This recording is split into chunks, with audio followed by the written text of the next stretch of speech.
तो जनरल नियाजी का जो सरेंडर था, जब 90,000 से भी ज्यादा लोगों ने आत्मसमर्पण कर दिया था, तो इंडियन प्रेस का जो आत्मसमर्पण है वो जनरल नियाजी जैसा।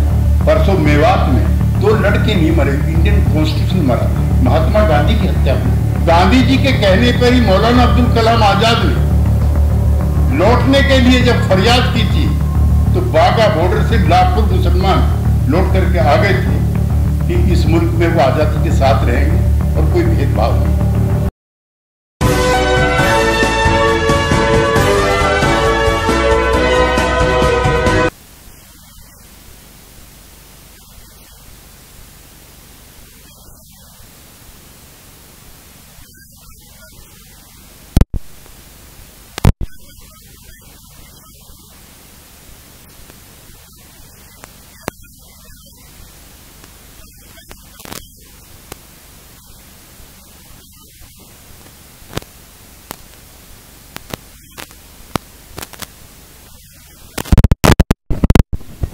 इन 50 वर्षों में तादाद भी कम हुई। अब लोग डरने भी लगे कि सच अगर कहोगे तो उसके राजनीतिक नफा नुकसान भी हो सकते हैं। लिहाजा जो जरूरतमंद हैं, जो तकलीफ में हैं, उनको न्याय मिलने की प्रक्रिया में देरी भी इस वजह से हुई। अब तो दोस्तों और दुश्मनों के बीच में कौन इस सवाल पर आपके साथ रहेगा, कौन नहीं रहेगा, वो भी बहुत बड़ा सवाल बन करके खड़ा हो गया। मुझको दर्जनों बार दंगा पीड़ित इलाकों में जाने का मौका मिला है और सब दंगों का कमोबेश उनका वर्ग चरित्र भी, उसमें हिस्सा लेने वाले लोगों के मंसूबे भी, उसमें मरने वालों की तादाद भी, उसमें हमला करने वालों की तादाद भी, ये नमूने कमोबेश एक जैसे। उसमें बहुत कम तब्दीली आई। सरकारें किसी की हो,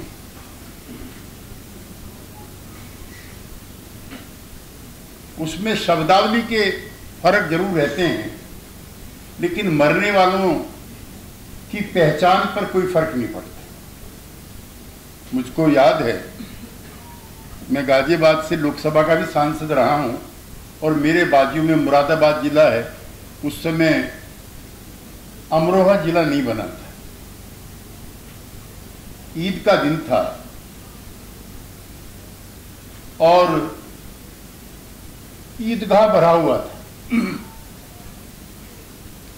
उसी में एक नापाक जानवर की एंट्री होती है, भगदड़ मचती है, आक्रोश होता है, नारेबाजी होती है, हल्की फुल्की पत्थरबाजी भी होती है। नापाक जानवर तो निकल करके ईदगाह से बाहर आ जाता है, लेकिन उसकी एवज में मरने वालों की लंबी फहरिस्त तैयार हो जाती है। जो मुरादाबाद या इसके आसपास के लोग होंगे वो जानते होंगे। और फिर लंबा दंगा 2-3 महीने तक। जो दिल्ली का वाकया हमारे साथी की गिरफ्तारी का है, ये तब भी इसी तरह की गिरफ्तारियां होती थी, लेकिन इतनी बर्बरता, इतना जुल्म, इतना शाद, इतना एक तरफा प्रहार उस समय नहीं होता। दिखाने के लिए दोनों तरफ के तथाकथित सांप्रदायिक लोगों को गिरफ्तार किया जाता। जुडिशरी आज के मुकाबले में स्वतंत्र थी, लेकिन उस पर भी नकेल लगाई जाए उसके प्रयास होते रहते। बस सिर्फ एक चीज इंडिपेंडेंट थी, वो था उस समय का मीडिया।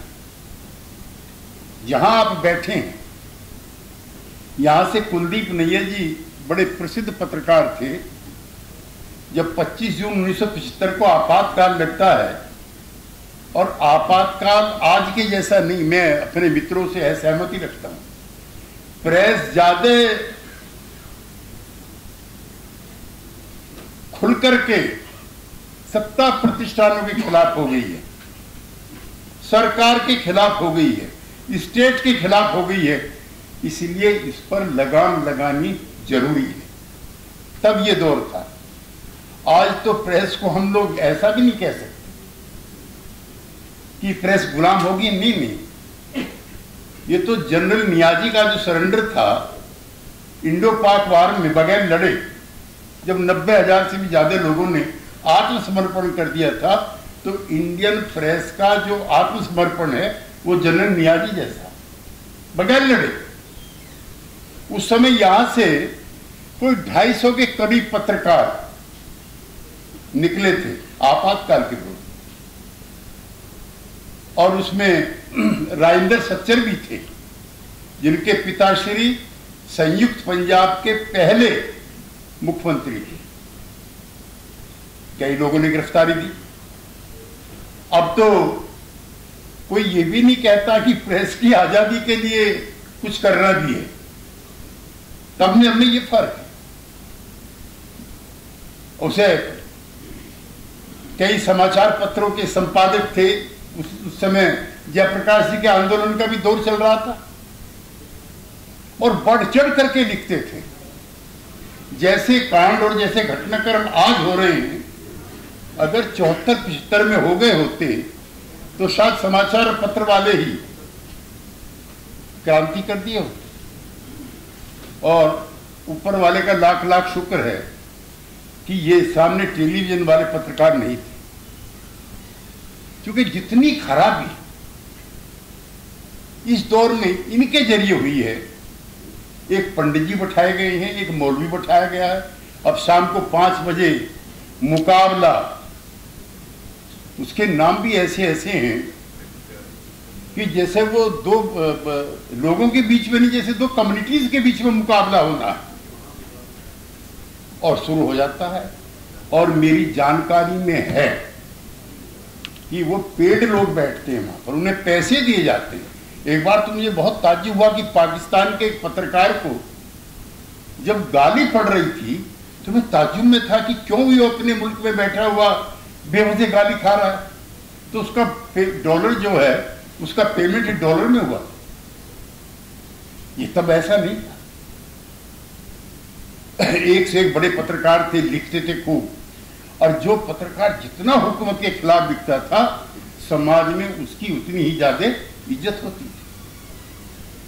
जैसा कांड अब ये सैफी जी के साथ हुआ है, उसमें इक्के दुक्के होते थे। साल में एक आध बार हमारे मित्र बैठे हैं, अलीगढ़ के प्रेसिडेंट भी रहे, राज्यसभा में हमारे साथ भी थे।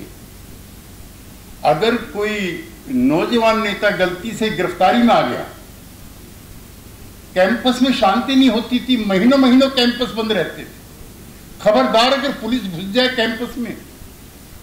अब तो कैंपस के अंदर भी, हॉस्टल के अंदर जाकर के पकड़ करके लाते हैं, और माफ करना, हम लोग शांत रहते हैं। प्रतिक्रियाएं, रिएक्शंस, प्रतिरोध, रेजिस्टेंस लगभग कम हो गया। तो ऐसे हालात में जिन साथियों ने प्रयास किया है हम साथियों को इकट्ठा करने का, हम उनका समर्थन भी करते हैं, उनको धन्यवाद भी देते हैं। लेकिन जितना हम एक्सप्रेस कर रहे हैं, स्थिति उससे ज्यादा खराब। और 1947 में मैं बहुत जिम्मेदारी के साथ कहना चाहता हूं, ऐसा माहौल नहीं था जैसा आज है। मैं पश्चिम यूपी का रहने वाला हूं। मुस्लिम लीग का सबसे बड़ा गढ़ यही था, जितने भी नवाब थे सब मुस्लिम लीग के समर्थक, चाहे छतारी का हो चाहे कहीं और का भी हो। जब बंटवारा होता है उस समय लोग ऊंचे पैमाने पे यहां से जा रहे होते। तो हमारे पश्चिम में ठाकुरों के, त्यागी लोगों के, गुजरों के और जाटों के, ज्यादातर गांव इन किसान जातियों के, हम लोग के पुरखे रेल में से, बसों में से उतार उतार करके लोगों को लाए थे कि नहीं, कि मुल्क तुम्हारा है, क्यों जा रहे हो? कि साहब डर लगता है। किस चीज से लगता है? तो पाकिस्तान के जो सपने दिखाए थे जिन्ना ने, एक तो उसके लिए कुछ उनका मन रहा होगा, दूसरा बड़ी वजह जाने की, यहां पर उनके जो सवाल हैं वो अनआंसर्ड होंगे, ये भी एक बड़ा सवाल है। लेकिन उस समय गांधी था, अब तो गांधी भी रोज मरता है। परसों मेवात में 2 लड़के नहीं मरे, इंडियन कॉन्स्टिट्यूशन मरा था। महात्मा गांधी की हत्या हुई। गांधी जी के कहने पर ही मौलाना अब्दुल कलाम आजाद ने लौटने के लिए जब फरियाद की थी, तो बागा बॉर्डर से लाखों मुसलमान लौट करके आ गए थे कि इस मुल्क में वो आजादी के साथ रहेंगे और कोई भेदभाव नहीं होगा। लेकिन आज गांधी भी नहीं है। गांधी को तो रोज ही मारा जाता, दिन में कई कई बार। संविधान सबसे ज्यादा खतरे में है। 2 हमारे एक्सपर्ट तो ही, कुर्सी साहब और अदीब साहब, जो कानून के विशेषज्ञ हैं, और ये सारे कानून जो है हमारे भाई सैफी पे नहीं लागू होते। न नागरिक आजादी होती, न अदालतें होती। ऐसे किस्से सुने नहीं गए। हम भी कई बार जेलों में रहे हैं। एमरजेंसी की जेलों में हम रहे तो हम सोचते थे कि शायद हम जिंदा वापस नहीं आएंगे।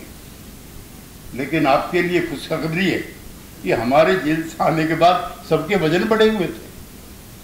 आपातकाल तो लगा, नागरिक आजादी खत्म हुई, संविधान का हमला हुआ, लेकिन जेल के अंदर उस तरह की दिक्कतें नहीं थी जैसे आज राजनीतिक कैदियों के लिए हो गई। इसलिए मैं ज्यादा समय ना लेता हुआ अपनी पार्टी की तरफ से भी, अपनी तरफ से भी, सभ्य समाज की तरफ से भी, और हमारे जैसे जो पैदाइशी विरोध करने वाले लोग की जमात है लंबी, उसकी तरफ से अपनी टोटल सॉलिडेरिटी अपने मित्र साथी की तरफ है। और उनके लिए कोई प्रदर्शन, कोई जलूस, कोई हड़ताल, कोई सिग्नेचर कैंपेन ये कमेटी चलाएगी। हम उसमें सबके साथ कंधे से कंधा मिला के साथ रहेंगे। बहुत बहुत शुक्रिया।